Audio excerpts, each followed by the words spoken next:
This podcast is sponsored by Inside Out Group, the specialists in high-risk and challenging filming and time-lapse, covering health and safety videos for rail, construction, and infrastructure projects nationwide.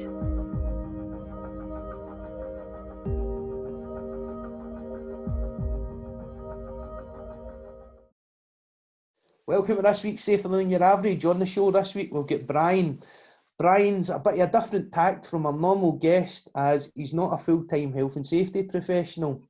Brian was very influential in my early career when we worked at the Robertson Group together, and I'm going to just bring Brian in to introduce himself. Brian.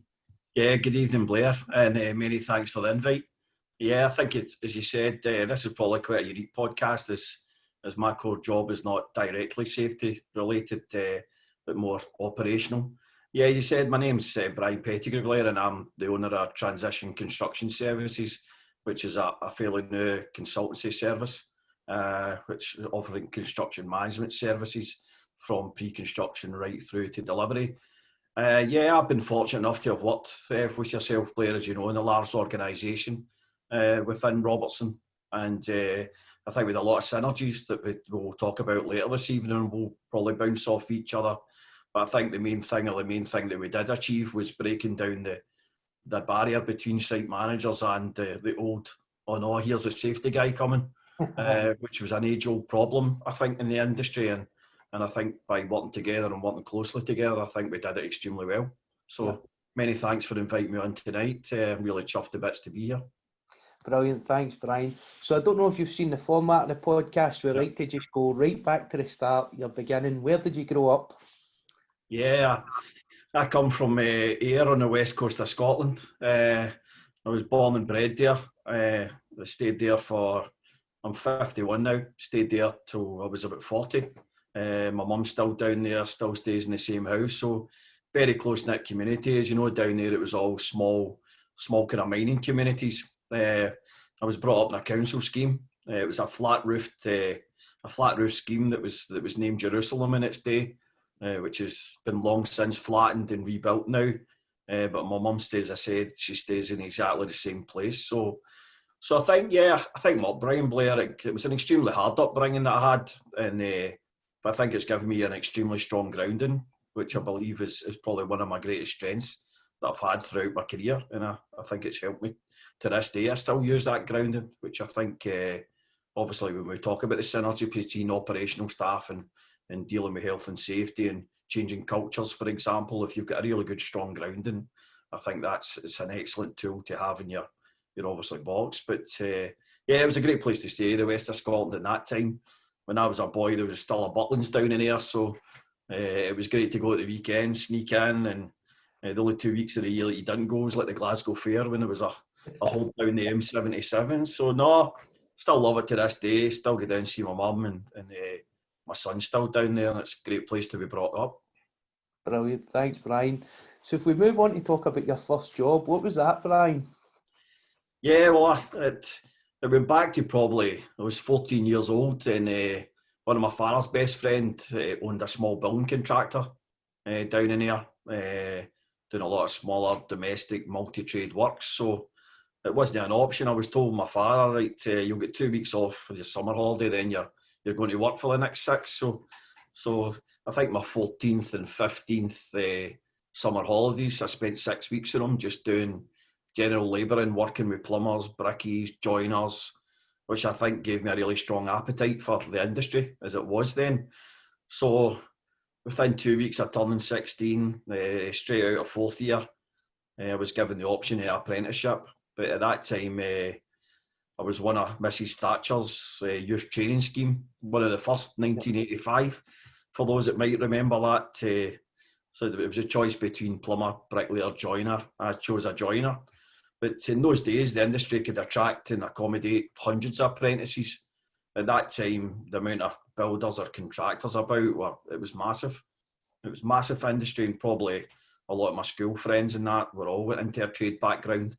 When you went to technical colleges in those days, it was hundreds of classes, like hundreds of guys. Nowadays, you're lucky if you can attract or get people to invest in, and probably like a dozen apprentices. So, but Yeah, as I say, it was the place to be, being an apprentice. I completed mine.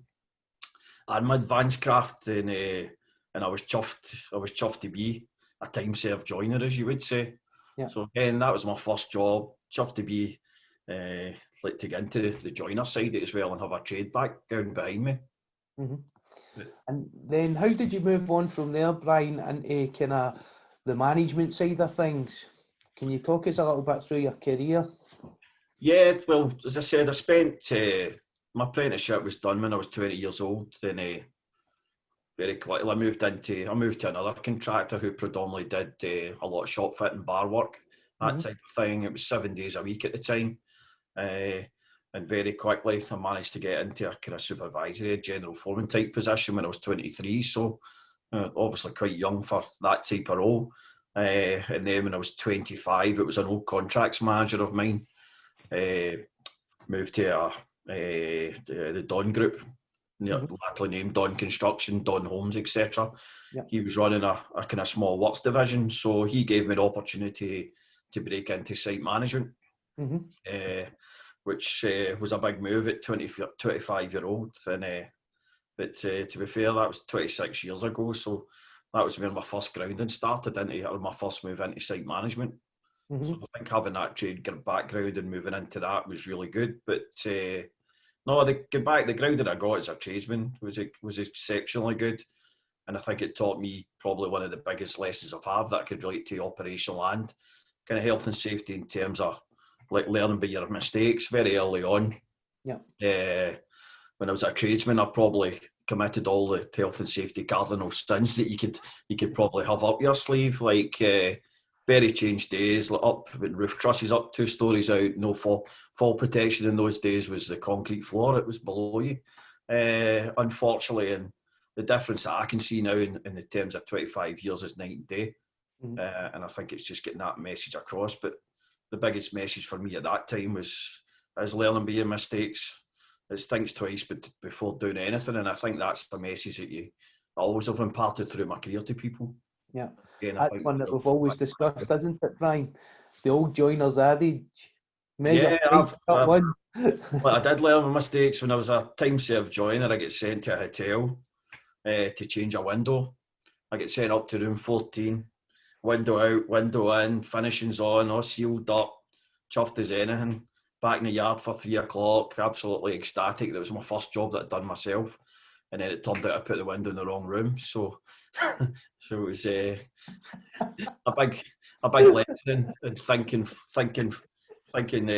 twice and striking once. So it was, but it was good. No, but that basically was 25. That got me into obviously my site management career. Yeah. And as you know, thereafter I've worked at kind of varying levels up to the positions I've had just now. And can you talk us through the roles that you were in there then, Brian? So you moved from site management up to kind of contract manager level? Yeah, I went site management into project management, thereafter into contracts management for probably about a 5-year period.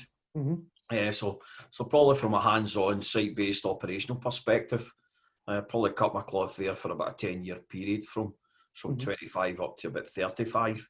And thereafter I started kind of moving into what you would probably class as kind of more senior roles, kind of operational management into construction management. So as I say, I'm kind of 51 at the moment. So for about the last 12 or 13 years, probably 10 years of them were at operational director level.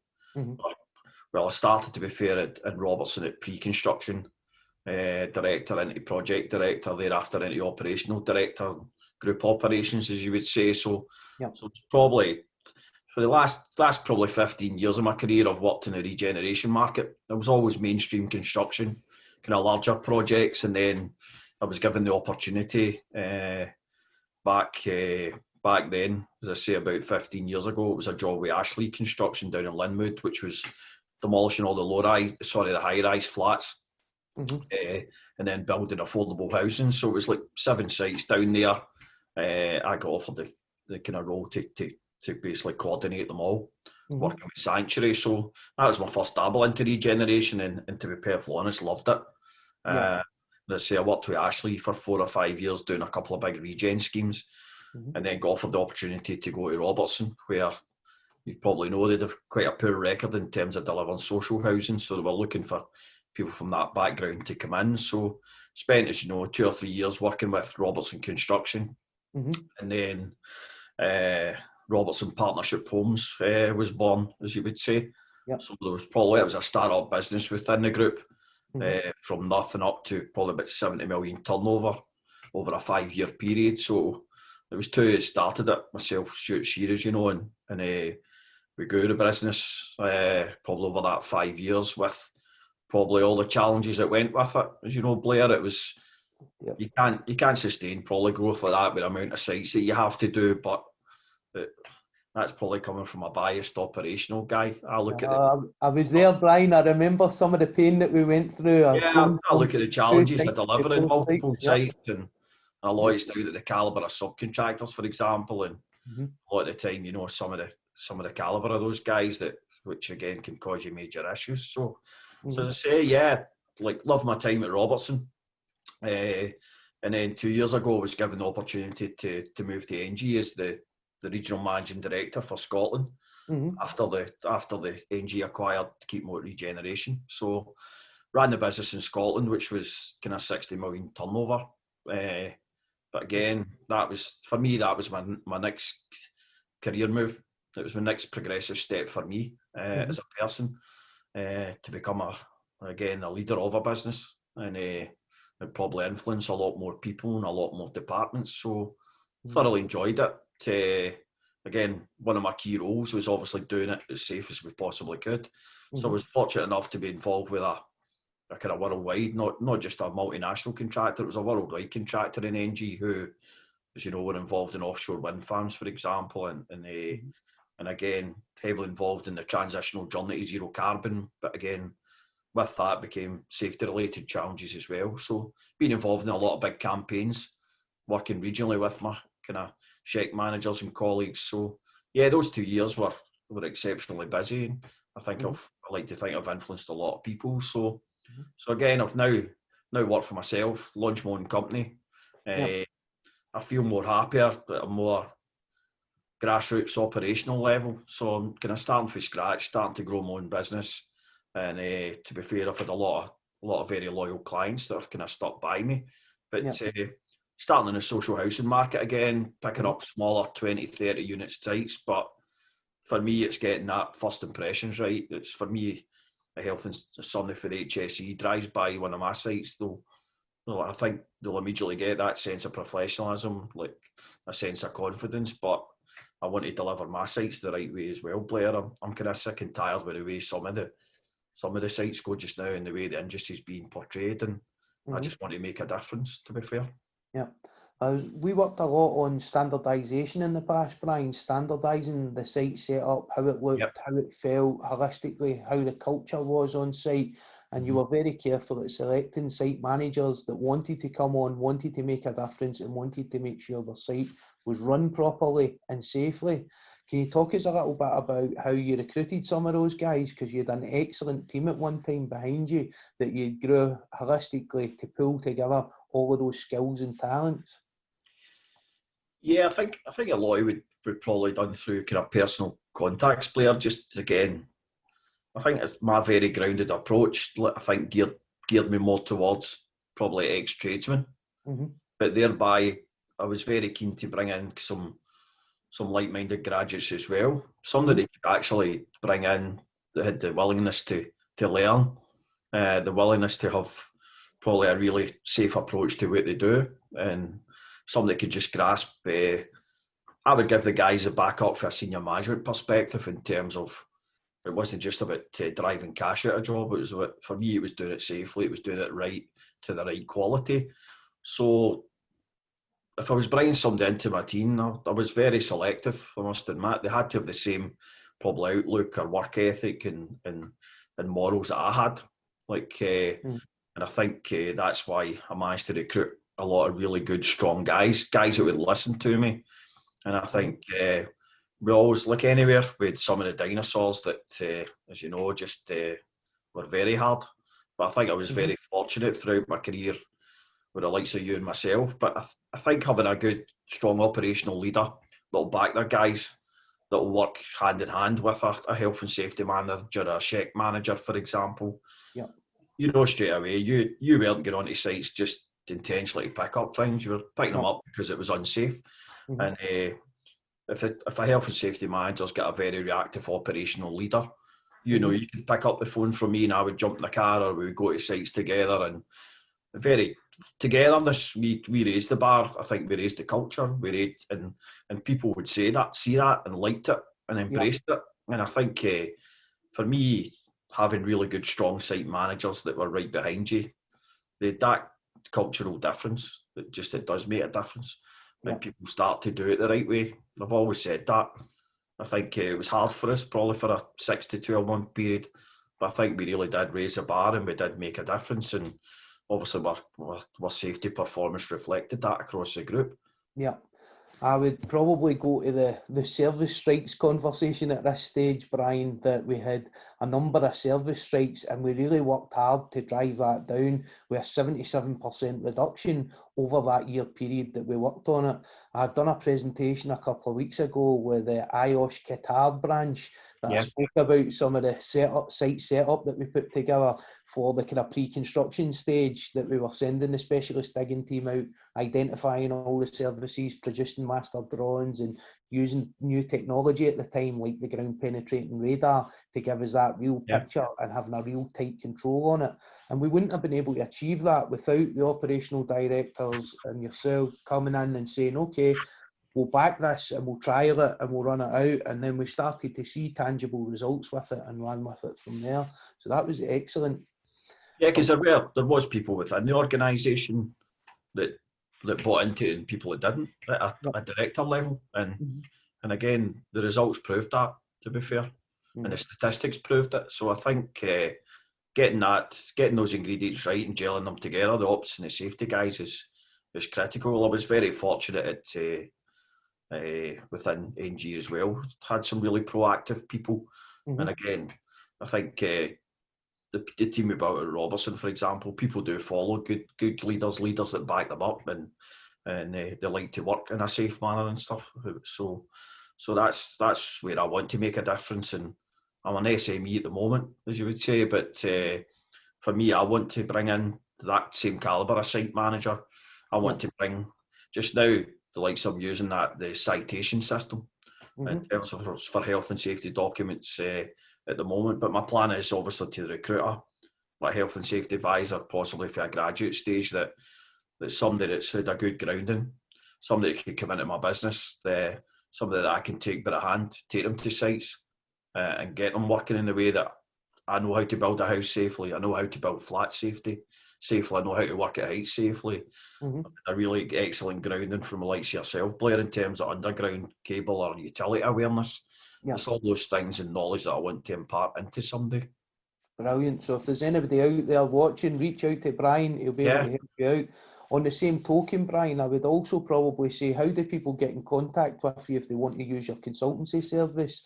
Because I think you're a specialist in small to medium-sized enterprises. Startups is your bag, isn't it? Getting those social housing projects working properly and really delivering that unique product. And the delivery is also the key. I don't think there was any jobs that we didn't deliver on time and on budget. No, I think fortunate over a 15-year period to have built a large network of within councils and residential social landlords. And as I say, probably the backbone of my business is identifying land, finding a council and an RSL, but I join the dots up in terms of I want to deliver it and deliver it well. So yeah, as I said, you can contact me through LinkedIn or get into my website. I've got a web page that you can complete an inquiry form. But yeah, happy for anybody to contact me, even for a bit of information, guidance, mentorship, you name it. Brilliant. Thanks, Brian.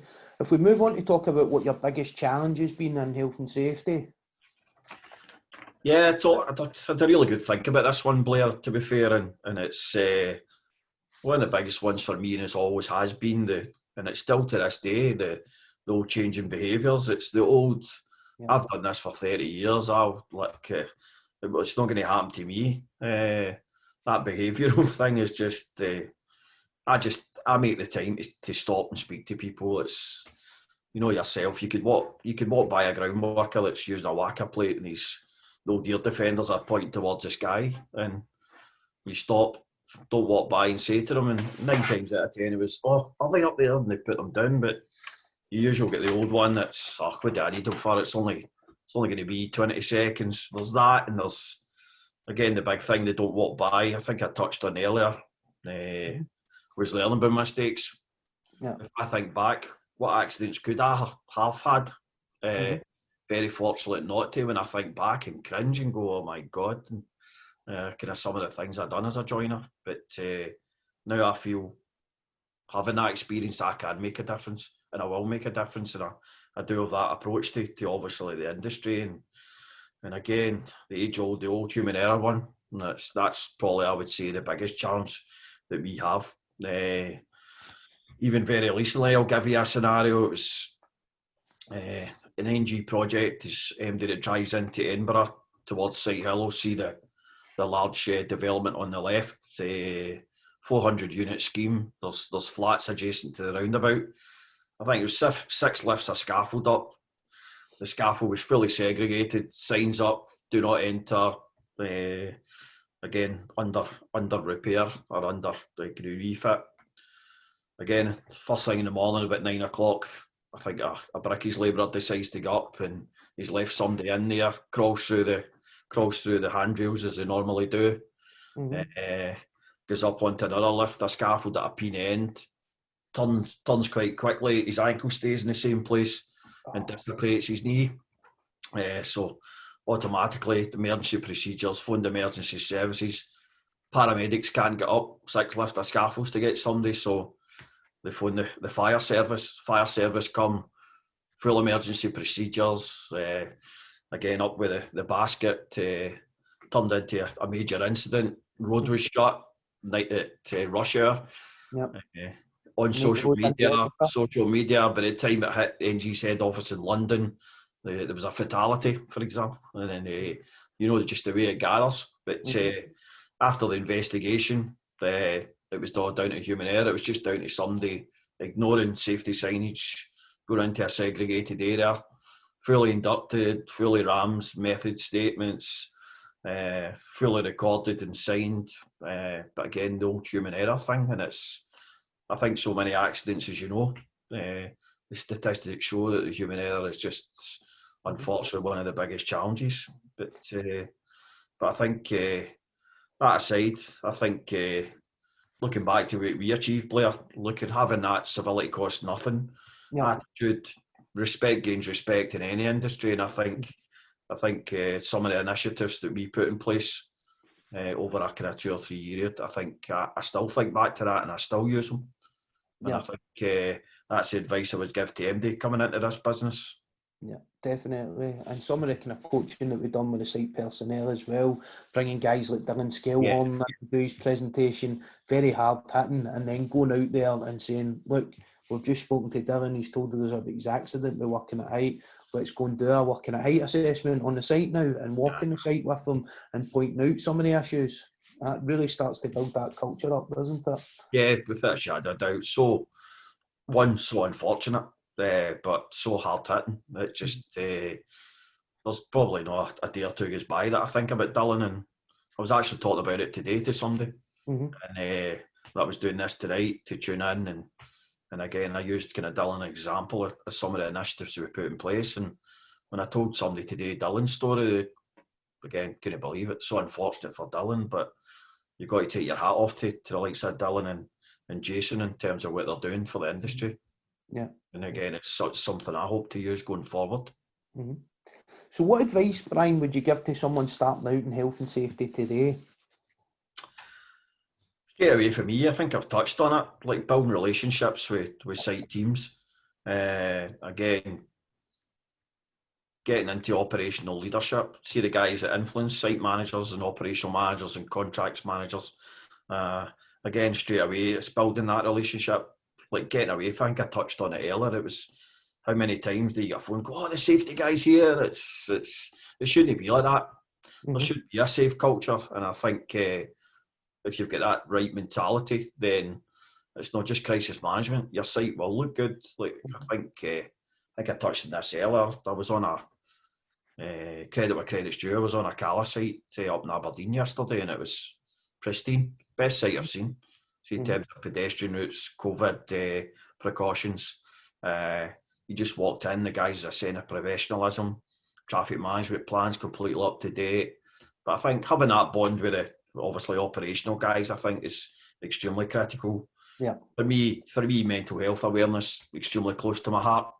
I think myself, I've had a case of that with my own son, to be fair, and I think it's extremely close to my heart just about observing that. You just don't know what's going on in people's heads nowadays. Yeah. And obviously the kind of younger generation, as you know, the likes of suicide rates and stuff like that as well. I think we really need to get deeper into people, talk more, sit them down. Obviously, when we get by this pandemic, hopefully we're back to a bit of normality. But as you know yourself, I said that to my wife earlier in terms of she's working from home, get a bit of routine, get out and about. Again, I think that's for a wider thing, but I think it's thinking in terms of how can you truly make a difference to people. I think by getting out there and speaking and being on site, and again, don't be dictator-like, gets you nowhere for me. I think we're a perfect example of working with people, and I think that's why we nailed it. And that's probably the advice I would give to MD Blair. Brilliant, thanks, Brian. So where do you see yourself progressing to in the future, Brian? You've obviously started your own consultancy now. It's going really well. You've got a few key clients. What's coming next? Yeah, for me, I think I've touched on social housing and regeneration is my game. I'm an operational guy. I like to say I'm just a daft joiner, but that's what was very good about working in Robertson. Lane. If you say you're just a daft joiner like Bill, then nobody could say anything. But for me, I genuinely want to make a difference, Blair, and I think by doing so, just growing my own business really, and getting a couple of sites up and running, and just keeping it controlled, doing it safely, building a good reputation for myself as somebody that people can trust and go to, but and employ like-minded people that likes operational and safety. So yeah, for me now it's a new venture, a different area for me in terms of my own business, but I've been fortunate to have the support of a lot of people, and I'm just watch this space for transition. So really buzzing about the future. Yeah. Thanks, Brian. Thanks very much for coming on the show. It's been absolutely fantastic having you on as a guest. No, I appreciate it. I hope I haven't rambled on too much. Not at all. I've got some good life experience out there that just like to impart with people. Brilliant. Thanks, Brian. No, much appreciated. This podcast is sponsored by Inside Out Group, the specialists in high-risk and challenging filming and time-lapse, covering health and safety videos for rail, construction and infrastructure projects nationwide.